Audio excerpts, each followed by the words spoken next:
Angel Reese is furious right now, and honestly, it's hilarious.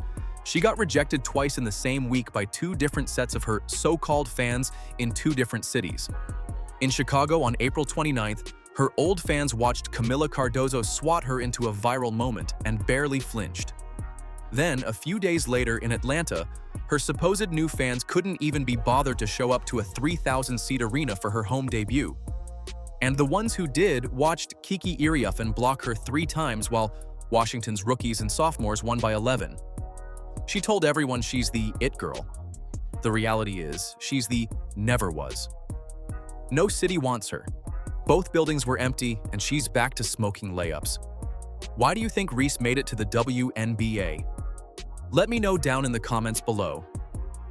Angel Reese preseason part 2. Let's get it! So many fans in the stands. It's all filled to the brim to see you me-bound. How about it? Bang! You can really tell she's been in the lab all off season working on that explosiveness. Look right here. She gets almost 2 inches off the ground. Me-bound!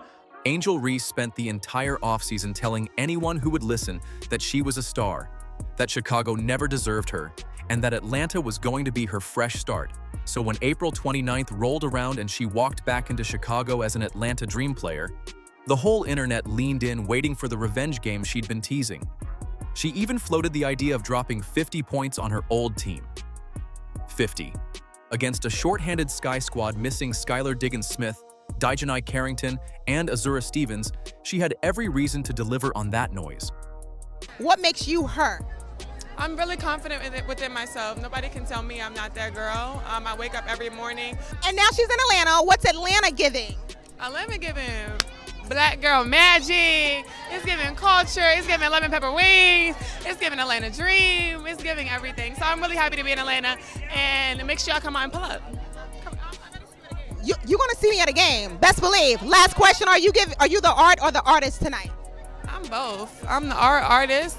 I'm that girl, okay? But before the game even tipped off, she ducked the pre-game media availability entirely. This is a player who'd been extremely loud all off-season on podcasts, on social media, in interviews, you name it, but the moment a microphone appeared before a game that actually mattered to her narrative, she vanished. And this wasn't out of nowhere either, because she'd already admitted on a podcast that she'd rather take a fine than talk to the press if her back was against the wall, since she felt her words always got flipped. So she walked into her old building, said nothing, and let the game speak for her. Unfortunately for Reese, the game absolutely did speak. Angel Reese preseason basketball. We're back, baby. 3 ball. You want some? Come get some. Bang! I heard she got traded for a used jockstrap and a dirty diaper. New team, same layup package. Bang! How about them eyeballs? You know what they say? Free throws ain't free. How about it? Bang! They say second time's a charm. Bang! No, it's not. How about the 3rd time? Bang! Fine. The 4th one will go in. Flick that wrist, spin that ball. Wiggity, wiggity, bang! She missed layups. Not contested pull-up jumpers or tough angles under pressure, just layups. The kind of shots that go in automatically at every level of basketball. Fans online were pointing out that she launches them from her hip instead of going up strong. And once you see it, you can't unsee it. Oh yeah, favorite possession right here. Jam! Nah, not ready. Hands a little slippery. Had too much popcorn with butter. Butter pecan! How many times I gotta tell you, only 3 things in life are certain. Death, taxes, And Angel Reese smoking lamps, baby. Give me all that. Burn!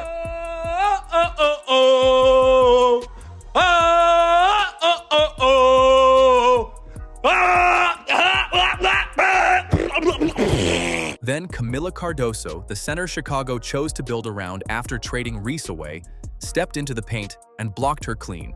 Picture this: Reese drives, goes up, and Cardoso just takes the ball like she's collecting something that was always hers, reading the move before Reese even finished making it and rejecting it flat. No scramble, no luck, just a clean basketball read. The clip spread everywhere immediately. The fans who showed up weren't grieving Reese's departure or welcoming her back with complicated feelings. They were rooting against her, and the building carried that energy the whole game. Atlanta, close to full strength, lost 87-78 to a Sky team that rested most of its real rotation. That's not a box score that supports any revenge narrative. Take a look at all the empty seats. Watch for yourself.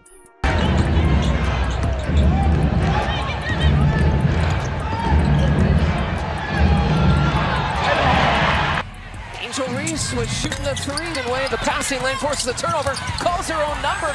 That was highly indirect. She fouled out of the Angel Reese doing some on the defensive glass. opportunity to return home to Chicago, and now this league in year 12. Blocks the Angel with the rebound. After the final buzzer, Reese sat at the podium and actually laughed at the Chicago sky, despite shooting 29% from the field. That press conference clip circulated more than any play she made all night, which pretty much tells you everything about the gap between her performance and her personality. The fans online didn't fire back at her with anger or frustration. They just laughed right along with her, except they were laughing at her, and she boarded a flight to Atlanta, apparently thinking a home crowd would solve all of this. Gateway Center Arena in College Park, Georgia holds 3,000 people. Not 15,000, not 10,000, 3,000, which is fewer people than you'd find at a decent high school football game in Texas on a Friday night. And for Angel Reese's home debut as an Atlanta Dream player on May 3rd, a big chunk of those 3,000 seats sat empty. I think this is fantastic for Atlanta, for visibility. I meant it when I said Atlanta's going to be lit, not just on the court, but off the court. They do a great job at the Gateway Center of selling out tickets, but they're going to be able to move games to State Farm Arena where the Hawks play now because of the Angel Reese effect. The what? Come again? The Angel Reese effect? What in the hell is the Angel Reese effect? Let's talk about what that actually means for someone who'd spent 2 full years telling the world she's the it girl of women's basketball, the one who moves culture, sells tickets, and puts bodies in seats. That's not a small claim, and a 3,000-seat arena in College Park is not a tough room to fill. The Washington Mystics came to town without Shakira Austin, their veteran center, which meant Atlanta faced a Mystics squad leaning heavily on rookies and second-year players. A full-strength dream team at home against a depleted visiting roster should have been the easiest sell imaginable. But the cameras told a different story, and you could see it clearly, rows and rows of empty seats in a building that doesn't even need to move 5 figures worth of tickets to look packed. Compare that to Caitlin Clark, because the comparison writes itself. Indiana Fever games sell out. Road games sell out because Clark's on the visiting roster and opposing fans want to watch her play. That's drawing power attached to winning, to a product people trust, to someone whose presence on the floor actually changes what the team does. Clark doesn't claim to sell tickets. She just does it, and the numbers back her up every single time. Last weekend, Caitlin Clark was in New York City to play the New York Lesbians. Over 14,000 people paid to see the Great White Hope. If I remember correctly, another 700,000 watched Caitlin Clark on TV. Unfortunately for Angel Reese, the citizens of Chicago, they were not the only ones who were unwilling to welcome her home. Her former teammate, Kamilla Cardoso, she welcomed Angel Reese home by dominating the queen of stat padding on the court. Reese's brand never worked that way, and 2 years in Chicago proved it. The Sky finished 13-27 in her rookie season, then dropped to 10-34 in year 2. Worse record, same star, same noise, same missing playoffs. Her personal stats kept climbing while the team kept losing. So the stats existed in a completely separate universe from the wins column, and fans eventually noticed. So when Atlanta fans looked at their options for May 3rd, they already knew the track record. They didn't need to wait and see because Chicago already ran that experiment twice and published the results. An 11-point loss to Washington's young roster at home in front of a half-empty 3,000-seat building isn't a fluke or a bad night. That's a pattern finishing a sentence it started 2 years ago in Chicago. Let's go. Wants to see if his defense improves, and that 7-2 run is behind. Oh my! Ball was blocked into the hand. They've had multiple all-stars on a team that were rookies. Okay, work out. Since the Work out. 1999 season for the Oh my We've goodness! been talking about the big on bigs inside, and Iriafen tired of getting Angel Reese on the inside, double team. Still.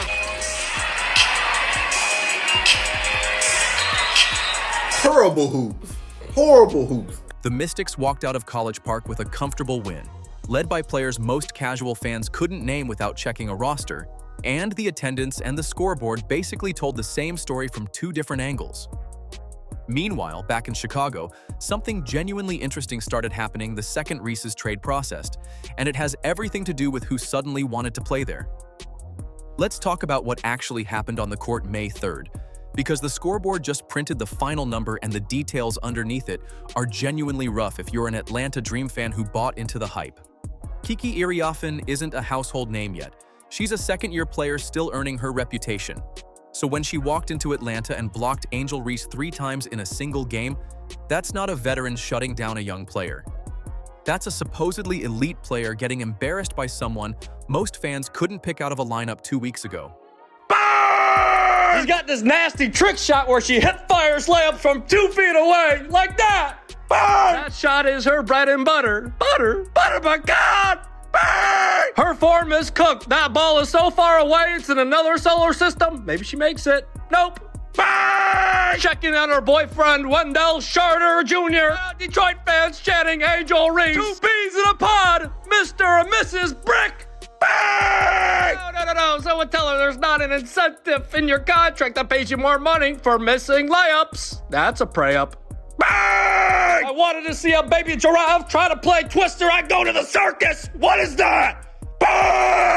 The first block was bad. The second one made people rewind their screens. By the third, the clip editors were already cutting it together because 3 blocks on the same player in one game isn't a coincidence. It's a diagnosis. Reese shoots from her hip, launching the ball instead of going up strong through contact, and that mechanic gets exposed every single time she runs into a defender who reads it early.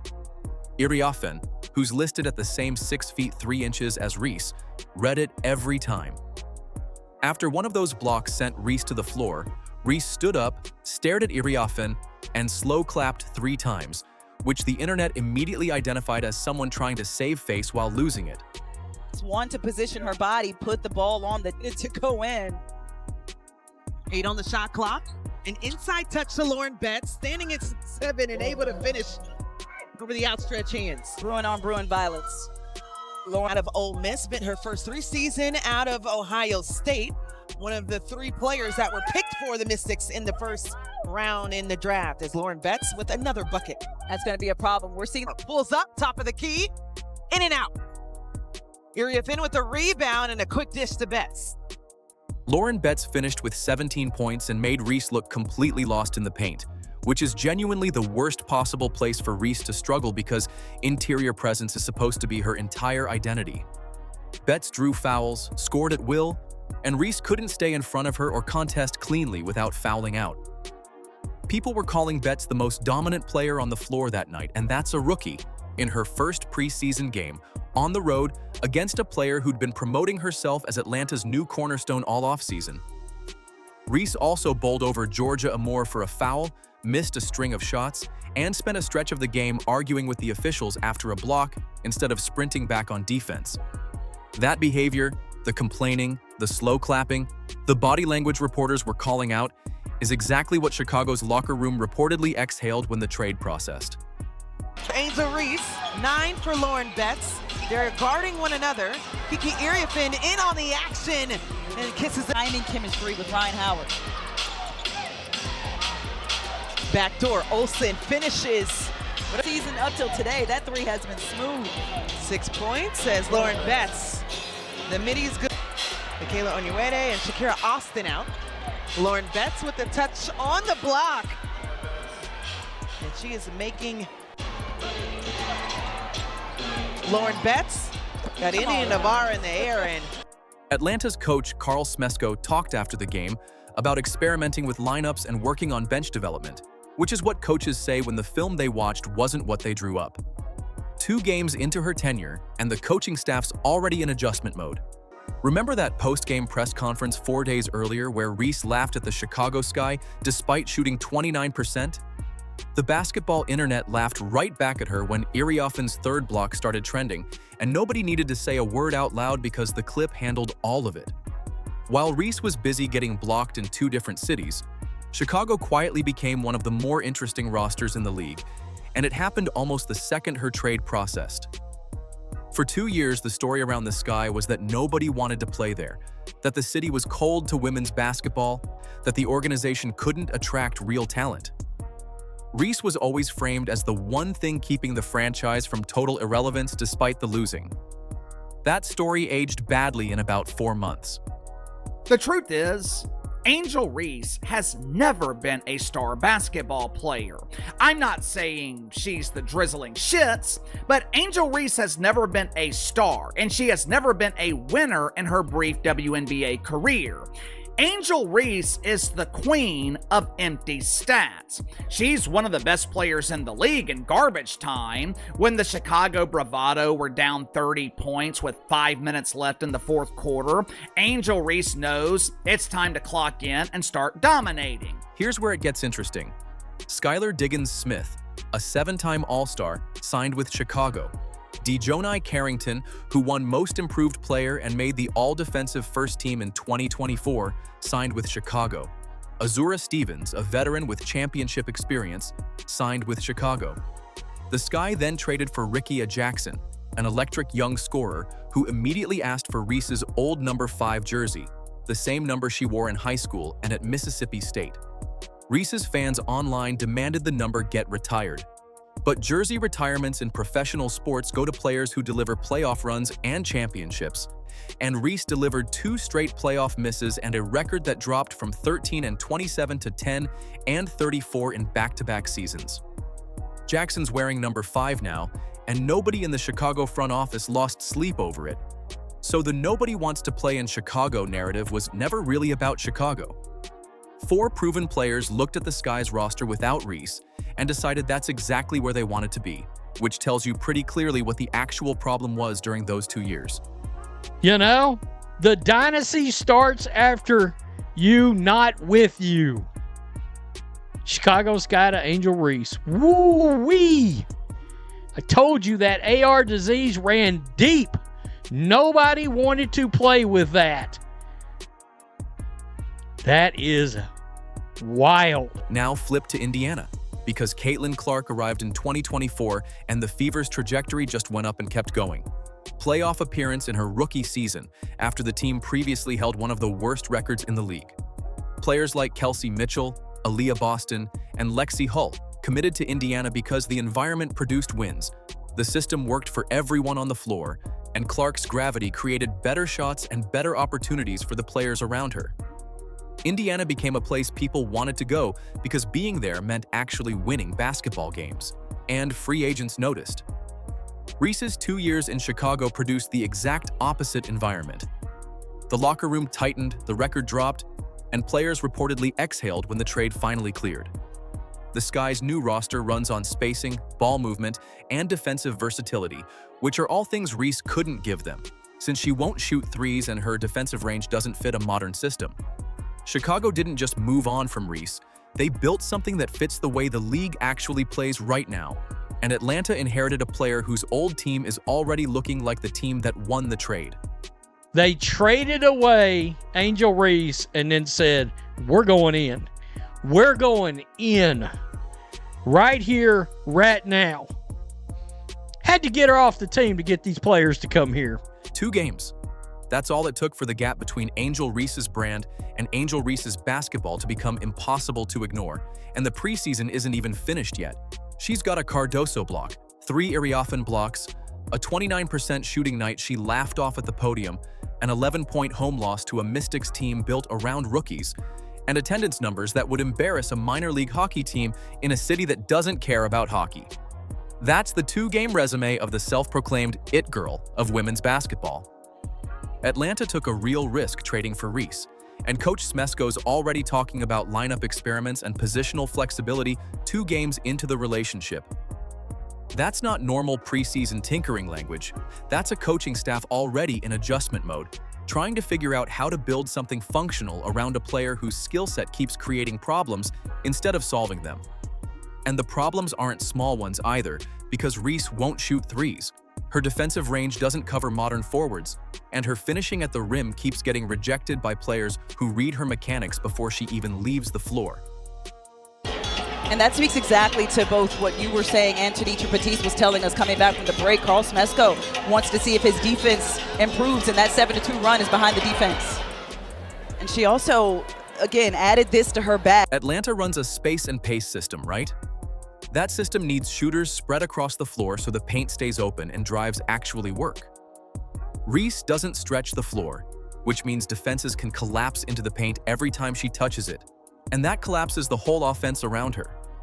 Smesko won a bunch of national championships at Florida Gulf Coast running exactly this kind of system, so he knows what fits and what doesn't, and 2 games in he's already experimenting, which tells you something about how the film room conversations are going right now.